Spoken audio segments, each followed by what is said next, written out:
उस महापुरुष को वंदन करती हूँ, नमन करती हूँ, जिनकी बदौलत आज मैं महिला होकर के भी इस मान सम्मान को प्राप्त कर रही हूँ। मैं उस शख्स डॉक्टर भीमराव अंबेडकर को कोटि कोटि नमन करती हूँ कि आपने हम महिलाओं को भी देश की आजादी के साथ साथ पुरुषों की गुलामी से मुक्त करवा करके समानता का अधिकार दिया। पुनः एक बार सत सत वंदन, सत सत नमन। सभी सम्मानित मंच, बाहर से पधारे हुए मेरे प्यारे गांव के भाई और बहनें, प्यारे बच्चों, मेरा विद्वान स्टाफ और समस्त मेरे बच्चे, आप सबको मैं इस गणतंत्र की शुभकामना देती हूं। परंतु मात्र शुभकामनाएं देने से काम नहीं चलने वाला है। बच्चे जल्दी बैठ जाएं शांति से। मेरे भाइयों, हम बधाइयां देते हैं कि गणतंत्र की बहुत बहुत बधाई, लेकिन गणतंत्र है क्या, ये तो हमें समझना पड़ेगा। क्यों गणतंत्र मनाया जाता है, ये भी हमें समझना होगा। आज हमारे देश के अंदर 70 साल हो गए हैं हमारे देश को गणतंत्र घोषित किए हुए। गणतंत्र का मतलब होता है कि जहां एक संविधान बना, पहले जो मनुस्मृति का संविधान लागू था, उस संविधान को हटा करके यहाँ पर समता, स्वतंत्रता, बंधुता और न्याय पर आधारित जो एक संविधान बनाया गया था, उसको भारत सरकार ने लागू किया, अंगीकार किया, स्वीकार किया। लेकिन क्या इन 70 सालों के बाद भी हम उस संविधान को लागू कर पाए? सबसे बड़ा प्रश्न ये है कि क्या हम उस संविधान को लागू कर पाए और क्यों जरूरत पड़ी थी उस संविधान की। मेरे प्यारे बच्चों, आप लोग ध्यानपूर्वक सुनो, क्योंकि तुम ही कल की तस्वीर हो, तुम ही कल की तकदीर हो, तुम ही कल का भारत हो। जितना आज का युवा जागरूक होगा, उतना ही मेरा देश कल मजबूत होगा। तो मैं आपको बताना चाहती हूँ कि आज के दिन ये संविधान मैं लेकर के आई इस प्रति को, क्योंकि कभी भी इस संविधान को किसी लाइब्रेरी में नहीं रखा गया, किसी भी सामान्य बुक स्टॉल पर ये उपलब्ध नहीं होता है। क्यों? क्या है इसके अंदर जिसकी वजह से छुपाया जाता है? कोई तो वजह होगी। इस सृष्टि का नियम है, कोई भी कार्य बिना कारण के कभी भी नहीं होता है। अगर इस भारत के पवित्र महान ग्रंथ को छुपाया जाता है या छुपाया गया है, तो पीछे बहुत बड़ी वजह रही होगी। हम लोग हर साल गणतंत्र मनाते हैं, इकट्ठा हो जाते हैं, बच्चों से परेड करवा लेते हैं, नेताजी वगैरह, प्रिंसिपल वगैरह सब भाषण दे लेते हैं और बच्चे नाच गा करके घर चले जाते हैं। नहीं मेरे बच्चों, ये देश में जानना होगा कि आज का दिन विशेष क्यों है और किस लिए मनाया जाता है।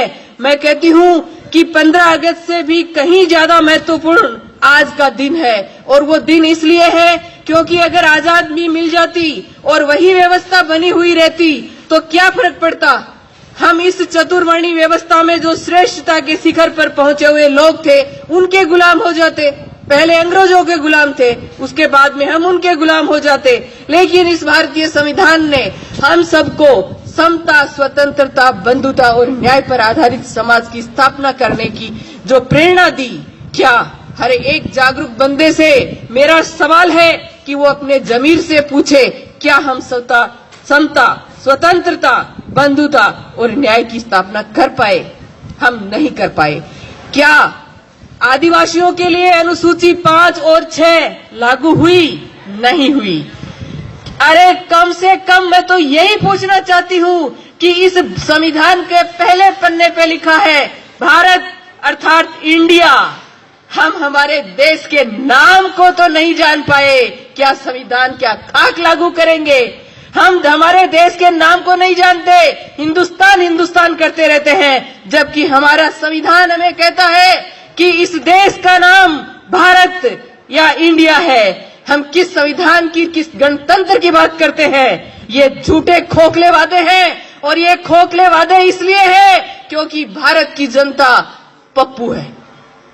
मैं किसी दूसरे में उलाहना नहीं लगाती। हमारी कमजोरी है कि हमारे उस बंदे ने अपनी जिंदगी लगा करके, अपने 4-4 बच्चों की बलि दे करके इस असमानता की इस खड़ी व्यवस्था को ऐसे ला करके इसके अंदर रखा। लेकिन हमारी नालायकी देखिए कि आज दिन तक हम उसको ऐसा नहीं कर पाए। सिद्धांतों में ये संविधान है, लेकिन आज भी आप जाकर के देखिए वो व्यवस्था लागू है। तो मेरे भाइयों, हमें मूल्यांकन करना होगा इस चीज का कि 70 साल बीत जाने के बाद भी क्या आर्टिकल 340 जो इस देश के महान संख्या वाले, जो बहुसंख्या वाले जो ओबीसी वर्ग है, उस ओबीसी का आर्टिकल 340 ओबीसी के लोगों को ही नहीं पता। दूसरों की तो बात छोड़ो, ओबीसी के लोगों को नहीं पता कि आर्टिकल 340 क्यों लिखा गया और उसकी क्या पालना हुई, कुछ नहीं पता है। आर्टिकल 341 कुछ मिला, लेकिन आर्टिकल 342 एसटी के लिए कुछ नहीं मिला। क्या पता है आदिवासियों को?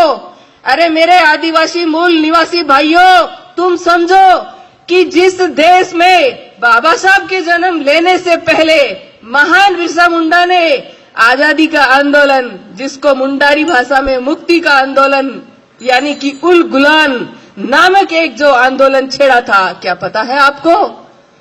नहीं पता, क्योंकि हम पेट तक सीमित कर दिए गए।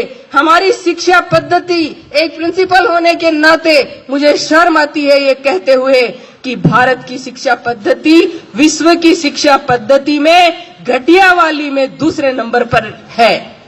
ये हमारे लिए सोचने और शर्म करने की बात है कि भारत की शिक्षा पद्धति क्यों है दूसरे नंबर पर, जब हमारी अर्थव्यवस्था विश्व के विकसित देशों से टकरा रही है। तो हमारी शिक्षा पद्धति जो कि भारत के भविष्य का निर्माण करती है, उस भारत के भविष्य के साथ ऐसा मजाक क्यों ऐसा मजाक?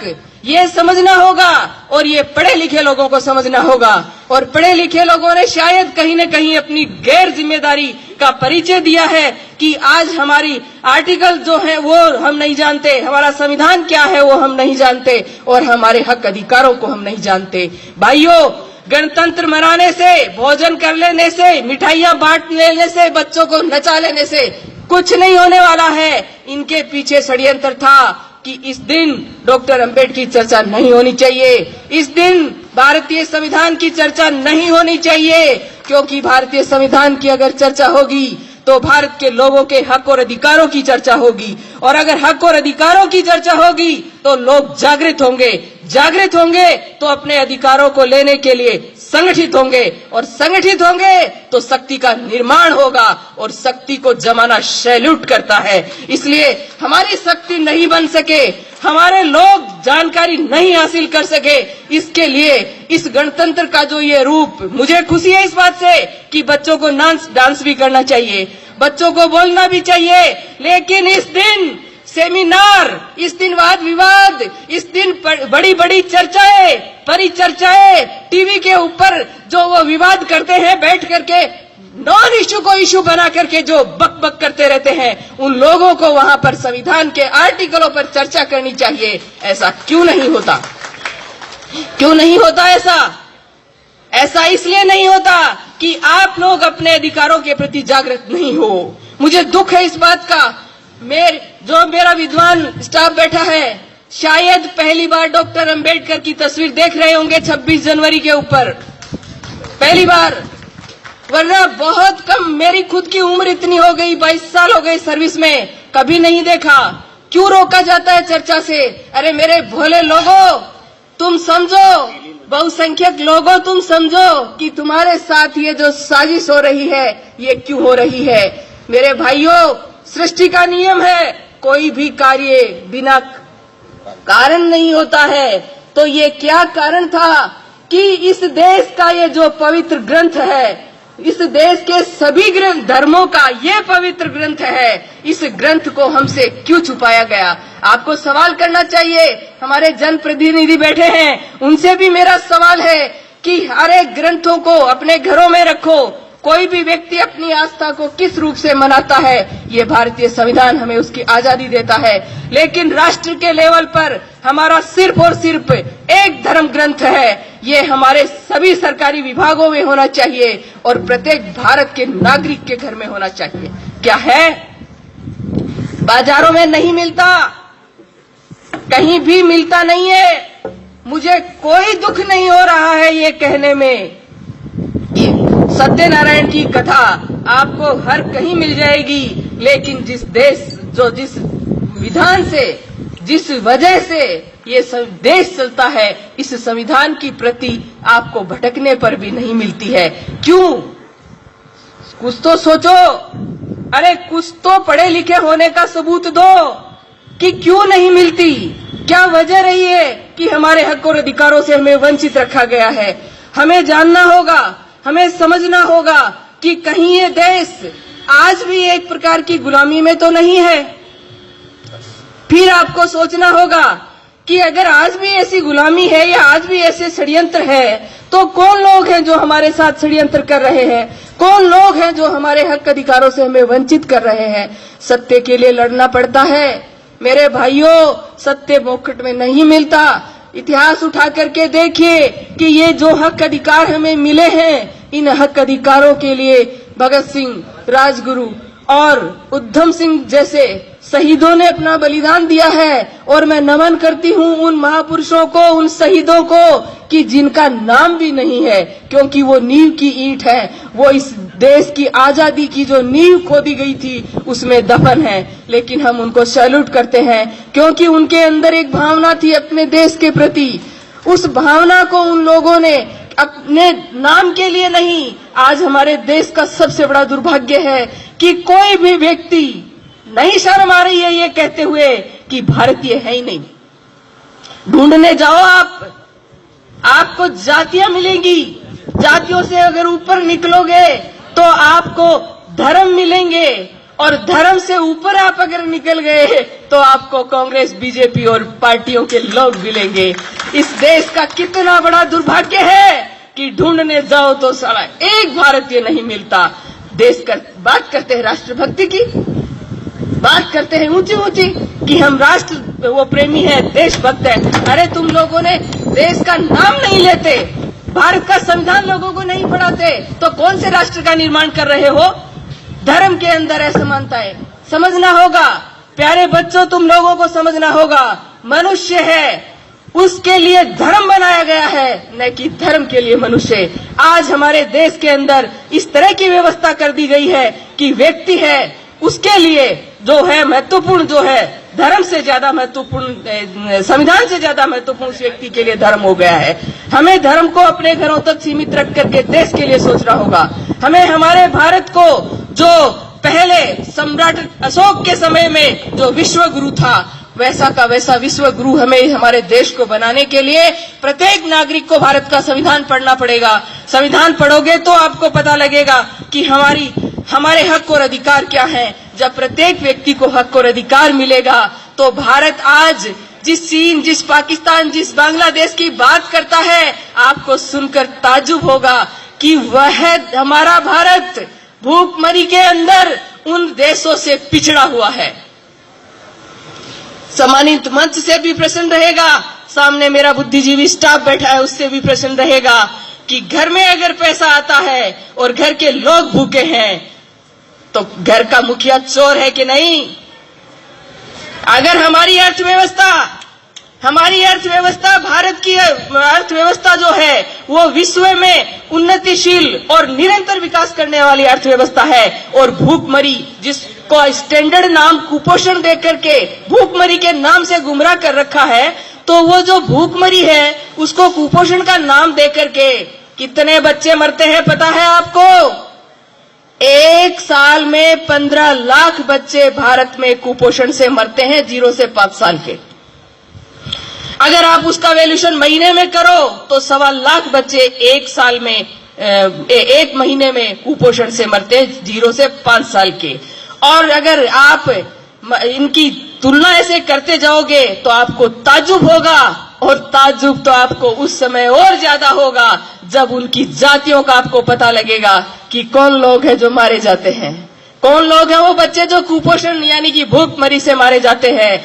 हम किस गणतंत्र की बातें करते हैं? ये गणतंत्र आज भी अधूरा है। आज भी हमारा संविधान रो रो करके उन बुद्धिजीवी लोगों से पूछ रहा है कि अरे पढ़े लिखे लोगों, शिक्षा मात्र पेट भरने का नाम तो नहीं था रे।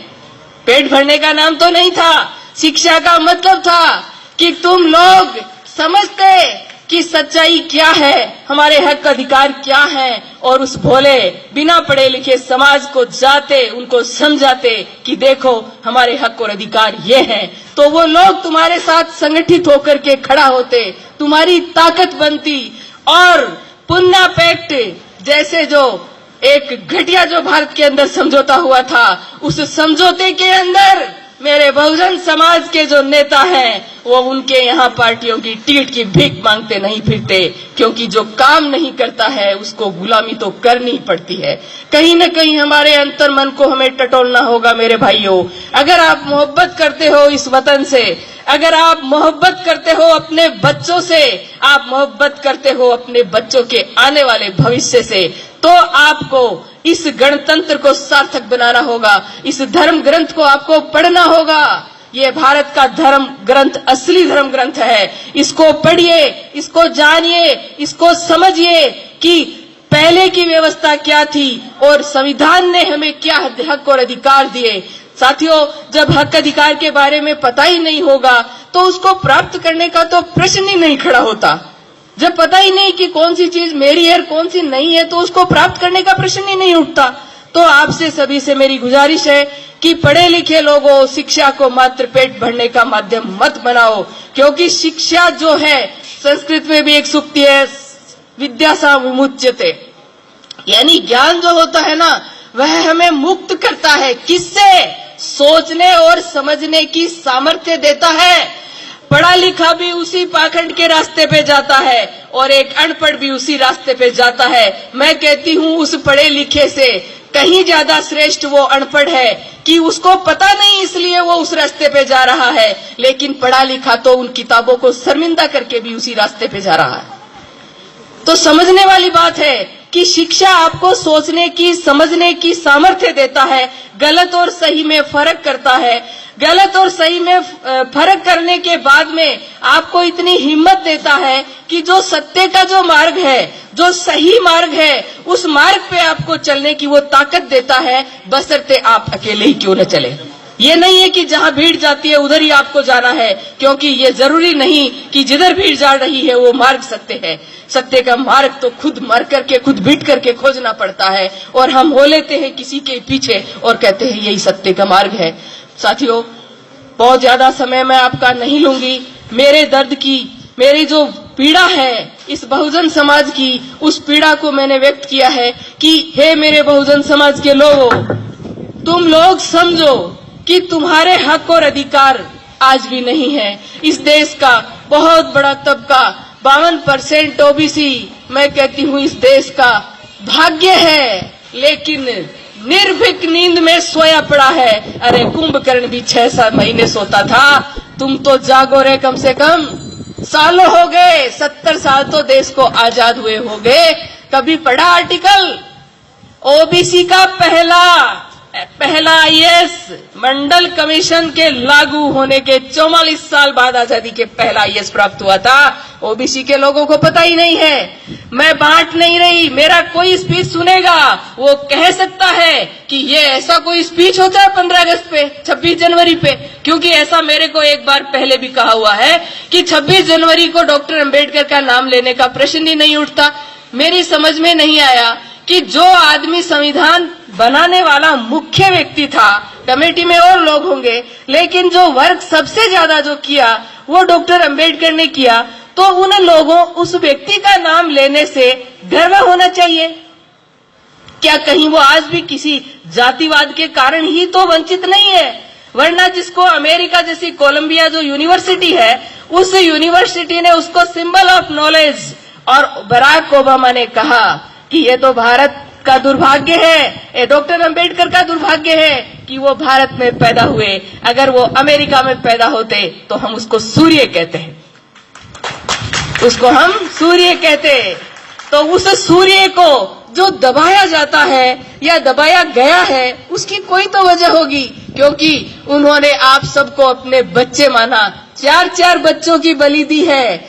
हिंदू कोड बिल, मैडम से रिक्वेस्ट करूंगी जरूर कि हिंदू कोड बिल पढ़े, जिसके लिए और 52% ओबीसी के लिए उन्होंने कानून मंत्री के पद से इस्तीफा दिया।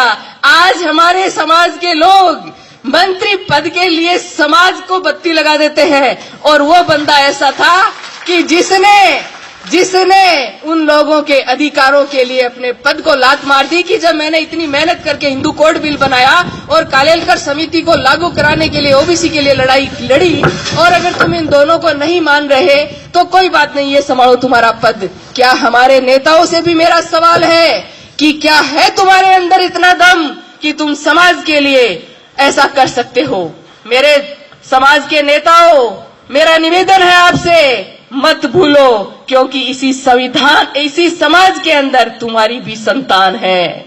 अगर समाज होगा तो तुम्हारी संतानें महफूज है। अगर व्यक्तिगत उन्नति आपने कितनी भी कर ली, समाज के बिना शून्य हो जाएगी, आज शून्य हो रही है। इसलिए मेरे देश के सभी लोगों, जो भी मेरी आवाज अब या बाद में सुनेगा, उन सभी से मेरा अनुरोध है कि आप अपने हक और अधिकारों के प्रति जागरूक बनो, संगठित बनो। हम किसी के अधिकार छीनने वाले लोग नहीं हैं। हम तो डॉक्टर अंबेडकर के अनुयायी हैं, जिन्होंने मनुस्मृति लिखने वाले असमानता की जो व्यवस्था थी, उनकी संतानों को भी बराबर हक दिया। उसने कोई घालमेल नहीं किया। उन्होंने सारी महिलाएं, जो हिंदू धर्म ग्रंथों में भी अछूत मानी जाती थी, रामायण जैसा ग्रंथ जिनको महिलाएं ढोती है, उसका वर्ण है ढोल गवार शूद्र पशु नारी, ये सब ताड़न के अधिकारी। उससे डॉक्टर अंबेडकर ने मुक्ति दिलाई थी कि नारी भी समानता की अधिकारी है।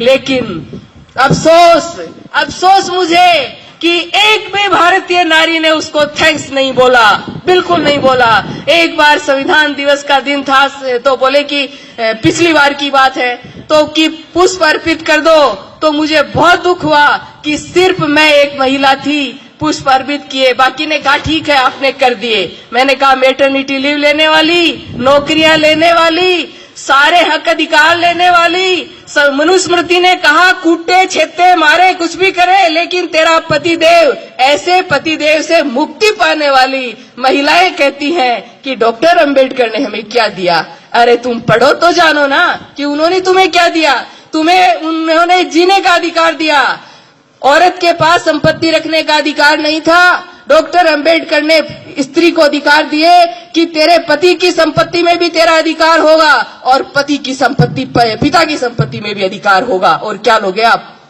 जिस महिला को आज भी आप इसका प्रमाण दे सकते हो, क्योंकि मैं जिस संगठन का कर्मचारी हूं, उस संगठन के अंदर बिना सबूत, बिना तथ्य कोई बात नहीं होती। आज भी मेरे हाथ में संविधान है, मेरे को कोई चैलेंज नहीं कर सकता। और आर्टिकल आप सबको भी कोई नहीं कर सकता। आर्टिकल 19 आपको अभिव्यक्ति की आजादी देता है। आप नौकर हो सरकार के, आप मानसिक गुलाम नहीं हो। आप पढ़े लिखे लोगों, समझ लो इस बात को कि तुम अपनी अभिव्यक्ति अपने समाज में जाकर के संगठित करने की, जानकारी देने की, ये सारे अधिकार रखते हो। आप गुलाम नहीं हो। नौकर लोग डरते हैं, सरकारी कर्मचारी डरते हैं कि हम ऐसे कैसे बोल सकते हैं। मैं बोल रही हूं आपके सामने संविधान की प्रति को सबूत के तौर पे रख करके। कोई बताए मुझे कि एक वर्ड मैंने गलत बोला है क्या? किस बात का डर है तुम्हें? ये महान ग्रंथ जब तुम्हारी रक्षा में खड़ा है तो किस बात का डर है तुम्हें? समझो, जिस समाज को हर जगह जाति प्रमाण पत्र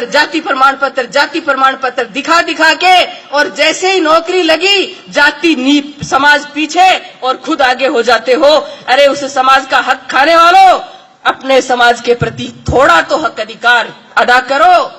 क्यों कर्ज लिए जा रहे हो उन सब का? मैं बहुत कुछ बोल गई हूं, मेरी बातों से बहुत जगह भूचाल भी आ सकता है, लेकिन हम भूचालों से डरने वाले नहीं हैं। हम बिरसा मुंडा को मानने वाले लोग हैं, हम उल गुलान के लोग हैं, हम भारत के वो लोग हैं जो इस मिट्टी में सड़क वो बनाते हैं, स्कूलें वो बनाते हैं, खेती वो करते हैं। अरे कौन सा ऐसा निर्माण का काम है जो हम नहीं करते हैं? मुझे भारत का मूल निवासी होने का बहुत गर्व है। आप भी कीजिए और मेरी बातों पर अमल कीजिए कि क्या कहा है मैंने, क्यों कहा है मैंने। ये नहीं है कि आपको ये बातें बोलने की मुझे कीमत नहीं चुकानी पड़ती है, बहुत कीमत चुकाई है मैंने।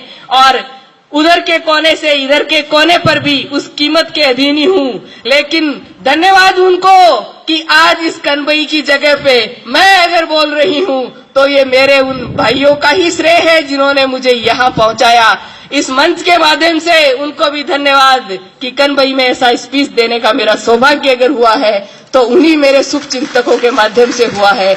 मैं पूरी उम्मीद करती हूँ कि एक माया अगर बोलेगी तो सताई जाएगी, लेकिन ये सारी माया अगर हो जाएंगी तो किस किस को सताएंगे, किस किस को सताएंगे।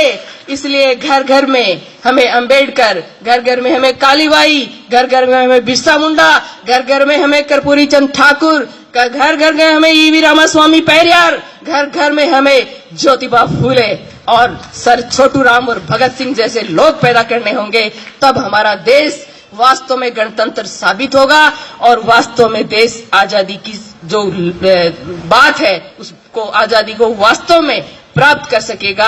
आप लोगों ने मेरे को ध्यानपूर्वक सुना, इसके लिए आप सभी का आभार, धन्यवाद।